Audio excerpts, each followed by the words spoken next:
views expressed on this program are not necessarily those of WTJX, its board, staff, or underwriters.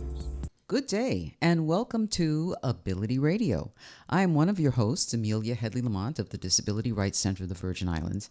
And today we have a very interesting guest who's doing very interesting things for the Virgin Islands community. His name is Andrew Hairston. He is a Virgin Islander, a United States Marine Corps veteran, and founder of a nonprofit organization called Salvage Life. Good day, Mr. Hairston. How are you? Oh man, I am tired, but I am excited. Good morning. I appreciate you having me here. Okay, well, why are you tired?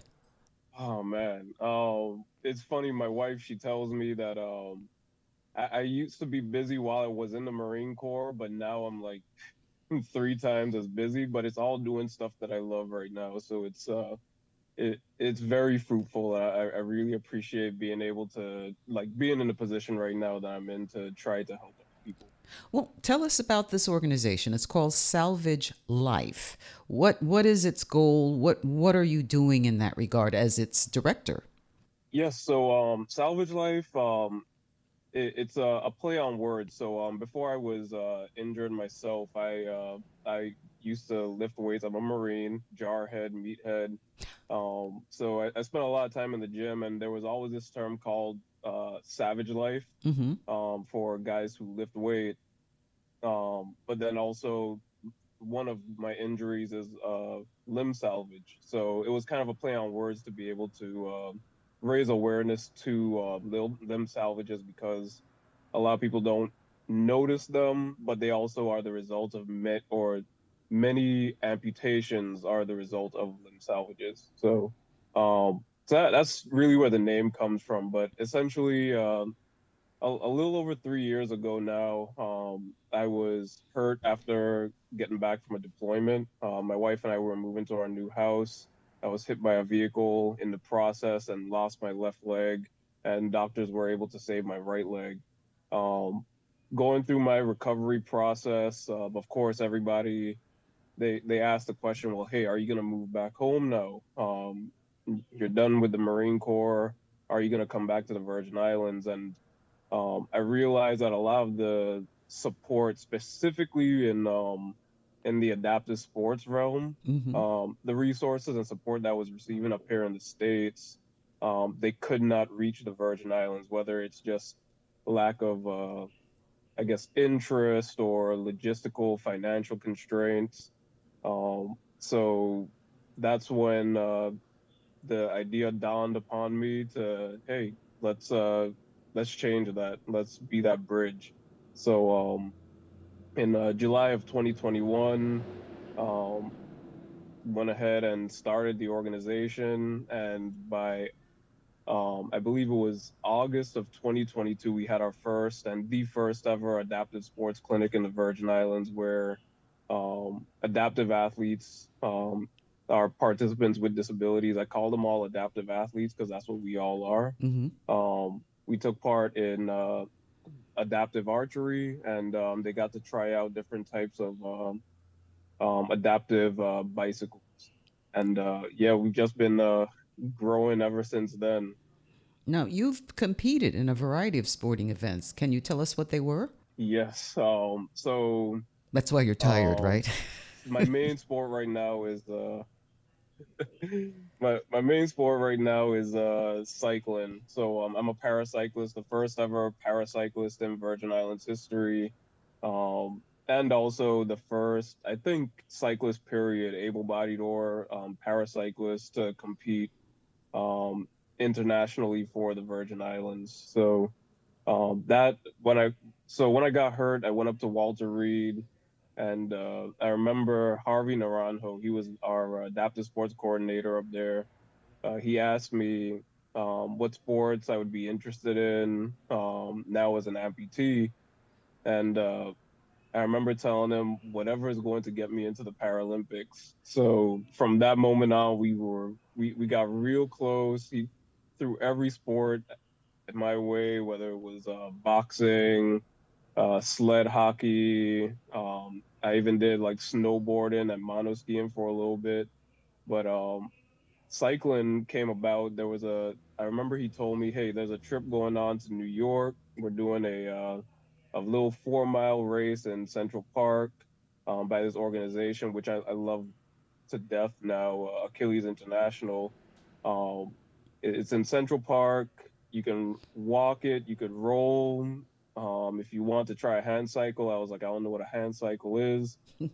So he showed me one.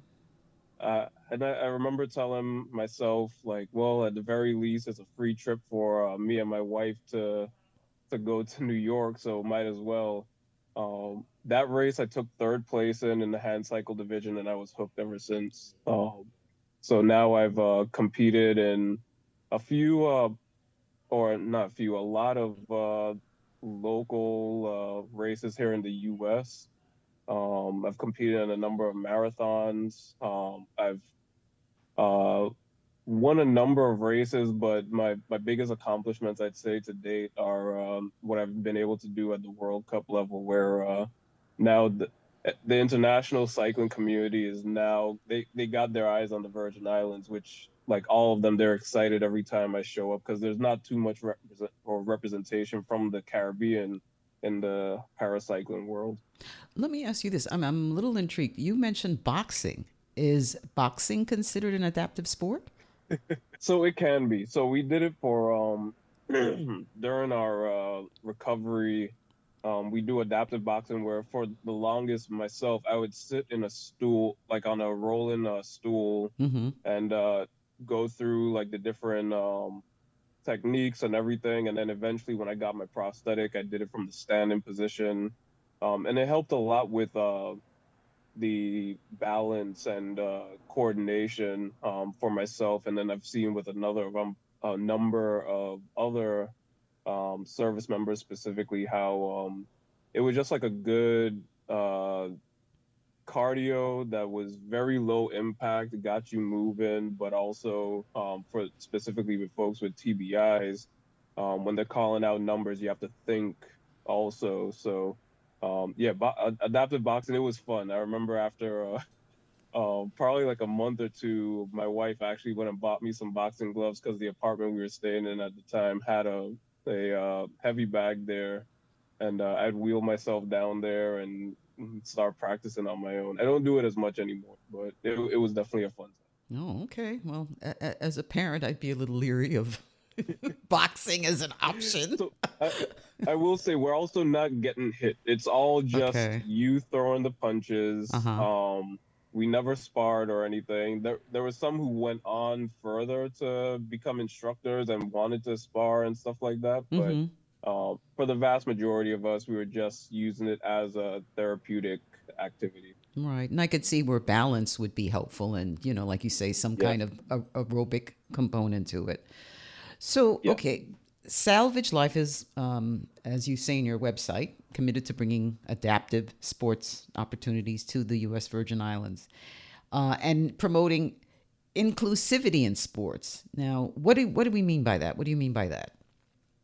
So, actually, and it like I'd never throw shade or anything at other folks because it's all a priorities thing. Like in the Virgin Islands, there's a heavy emphasis on basketball and baseball, some soccer, and I know they're trying to bring back football. Um, but there's no actual outlet for students or athletes with disabilities in the Virgin Islands. Mm-hmm. They used to do the Special Olympics. I know we're in talks about bringing that back, Mm-hmm. but that's also just for students with intellectual or learning disabilities. It doesn't cover the majority of physical disabilities. Mm-hmm. So that's really what the big push is to pretty much open up the playing field for any athlete who wants to compete. And it doesn't have to be an actual like permanent disability. It could be like I know a number of veterans up here that I play wheelchair basketball and football with. Some of them just have like knee replacements or have like they just can't play regular football anymore. And being able to hop in a wheelchair and play, it opens up that avenue of opportunity for them again. So that's really what I mean by inclusivity is just making opportunities available for everybody who wants to compete. And we've seen that with archery back home, where um, we've had a lot of good turnout where folks with like heart issues, we've had some disabled veterans, we've had wheelchair users all come out and have a great time. And everybody, regardless of your ability level or really your ability level in terms of your disability, or if you're not disabled, everybody was on the line together, shooting together, and having their own little miniature competitions against each other. So that's really what it is just to become unified in sport and like bring everybody, bring the community together to provide opportunities.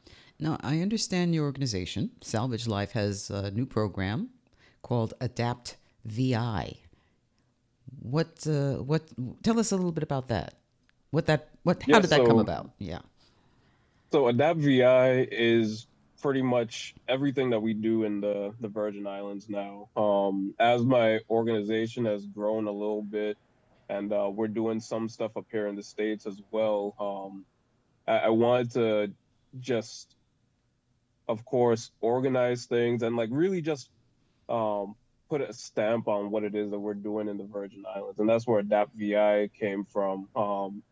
I know pretty much I was looking at the word adaptive with adaptive sports, and I was like, oh, if you just flip two of the letters, now it becomes Adapt VI. But pretty much it is everything that we do in the Virgin Islands, whether it's our annual clinics, some of the other special projects that I'm working on with the U.S. Olympic and Paralympic Committee, the National Paralympic Committee of the Virgin Islands, and whatnot. That's pretty much where Adapt VI is anything that we are doing in the Virgin Islands falls under that umbrella. Now, you mentioned that you did at one point host one adaptive sports clinic. Can you tell us a little bit more about it? Where was it held? When? What was involved in hosting that sports clinic? Yeah, so our first year we went out to BCB because or Bertha C. Bisholti Middle School on St. Thomas, because that's where the field out there is where they do archery. I talked to Aloy, George, and the St. Thomas Archery Club, and they were more than excited to have us come out.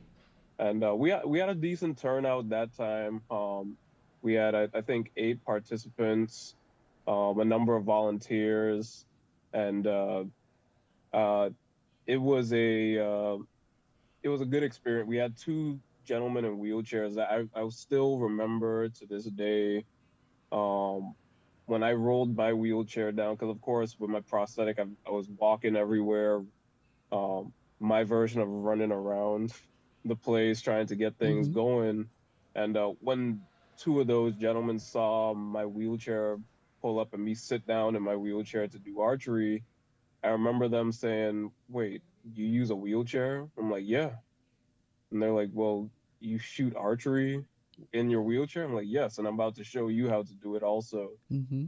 So that was like a pretty lasting impression on me, just showing other people that yeah, like where I'm not totally different from you all. I use the Mm-hmm. same equipment as you all, and I'm still out here able to have fun, and I'm going to show you how you can have fun.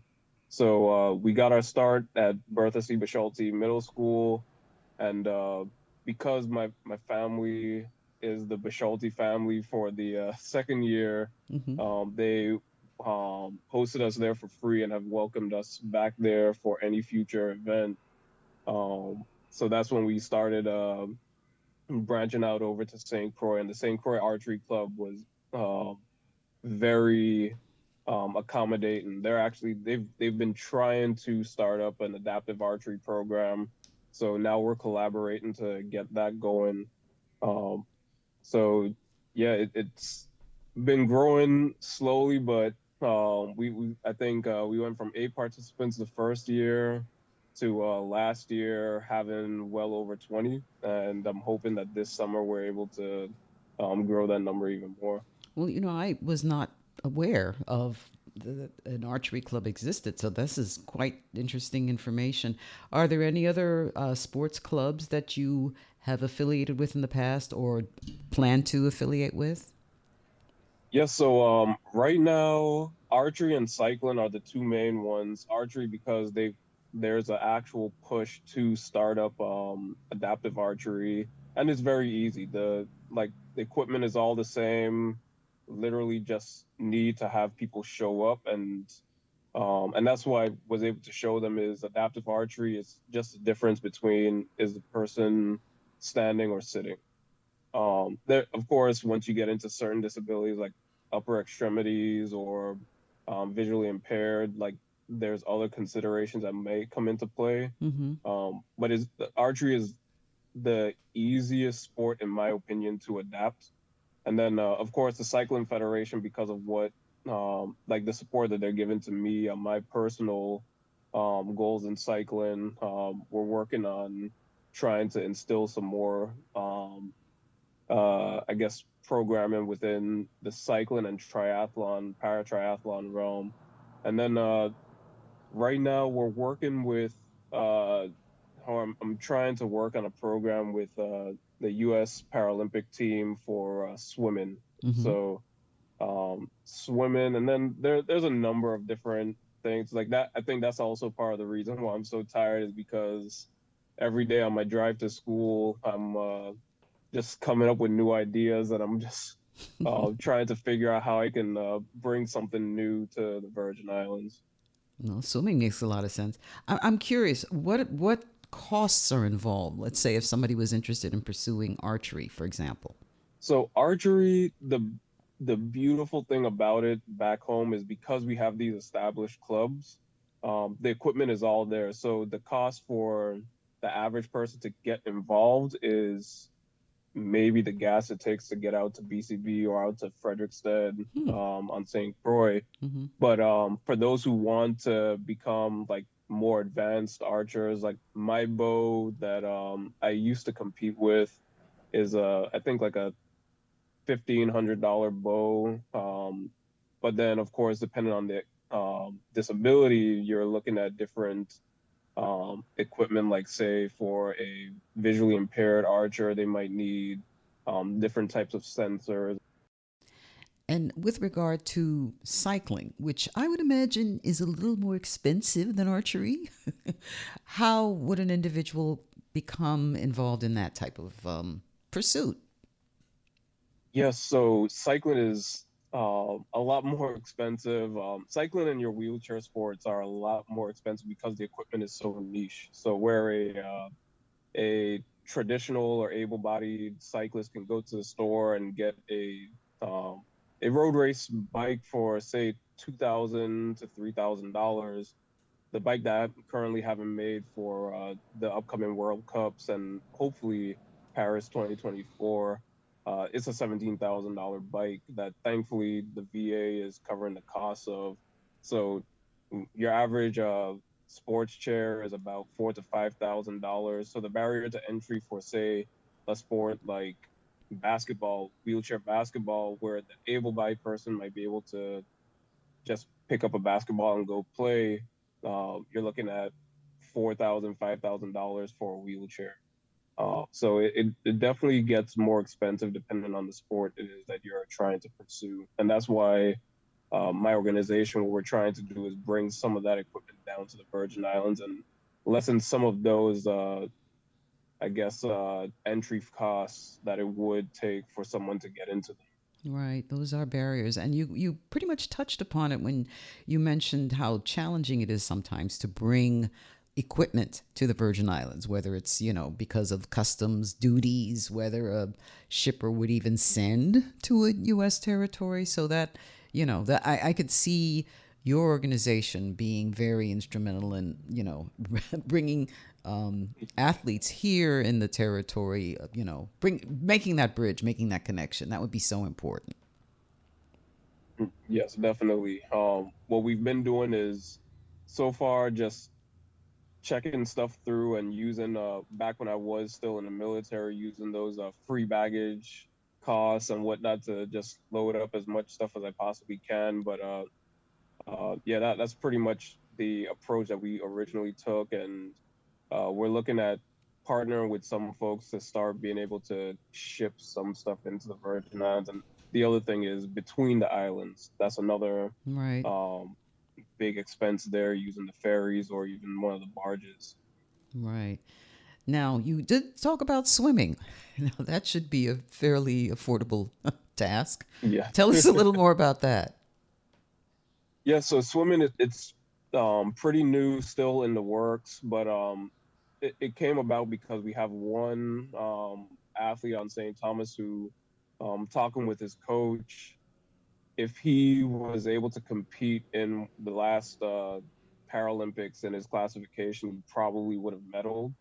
But the issue is there's just no resources for him and some of the other athletes that are down there. So what we're looking at doing, if everything goes well, is trying to get members of the U.S. Olympic and Paralympic Committee to come down, host a classification event so that these athletes can know exactly which category they would be competing in, and then they can actually compete virtually at some events for the ones that they're not able to go to, and hopefully, um, optimistically, I'm hoping to bring a swimming event to the Virgin Islands because I think one of the last Paralympic swimming opens was in Minnesota, and who would rather compete in Minnesota than the Virgin Islands for swimming in the middle of December. So That's for sure. That's for sure. So tell us about the Olympic event 2024 in Paris. What's on the horizon for you in that regard? yes, so this is a huge endeavor that we're taking right now. Right now, I'm currently ranked number 12 in the world in my classification. And that's from a very solid showing in Australia. And the way that the uh, Paralympics and really both the Olympics and Paralympics work is there's a quota system. And without getting too deep into the weeds in it, it is very difficult for a smaller delegation like the Virgin Islands with maybe one, maybe if we're lucky, two athletes competing in a sport. It's very difficult to acquire points to be able to make it to some of these larger events like the Paralympic Games. So what we're working on right now is I'll be hopefully, if everything goes well, competing in the next two World Cups, rack up as many points as I can for Paris, and we're going to be putting in for a invitational spot since even if I were to win the next two World Cups, just the numbers game, it's very difficult to make it up into the top 30 when you have countries like the US that's racking up maybe like 400 or 500 points in a race weekend, whereas for myself, so that's the plan right now, but we're very optimistic. I had a great showing at actually I have members of the U.S. Paralympic cycling team, like I and me right now. They've invited me out to train in Colorado with them, trying to bring me over to the U.S. side, and I told them no, I'm competing for the Virgin Islands, but yeah, it's looking very promising. My new bike, like I said, it's currently in the States finally and being finished up What is this with now? the Your components that I bike, you need said? on it. I'm sorry, I didn't hear what you said. Your bike is being fixed up? Oh yes, so my bike, it's finally in the States. It's being worked on, and yeah, hopefully I'm hoping to have it in time for the Boston Marathon, which is coming up in a few weeks now, actually. Okay, and I see from a photo here you also did you compete in the New York City Marathon as well? Yes. So the New York City Marathon was it was my first real race. Um, Not a very good experience for a brand new guy to the sport, but I think when I competed at New York City, I finished, I want to say 8th place out of 20 something folks. And then went on to compete in the subsequent Boston Marathon and get my first podium in the Detroit Marathon and Marine Corps Marathons later that year. That's fantastic. You're being modest. Now, if someone is interested in learning more about your work and the programs that you want to bring to the U.S. Virgin Islands, how would they go about finding you and finding your organization? Yes, so salvagelifevi.org, that's the website. We also have a social media presence, which I admittedly am a little bit weak on. I need to start doing better. If everything goes well with grant funding, I will also have some opportunities for primarily I guess you could say like bringing on somebody to help out with social media, preferably someone with a disability, so that they can help out with that aspect. I'm not as young as I used to be, so the social media game isn't my strong suit compared to some of these younger folks out here now. But on Facebook, it's Salvage Life. On Instagram, Salvage Life VI, and then for myself, ah92.vi on Instagram, and Andrew Harris on Facebook. Excellent. Well, I assume that you will be a participant at the Olympic Games in this year, correct? 2024. Yes, hopefully. I got my fingers crossed for this one. Okay.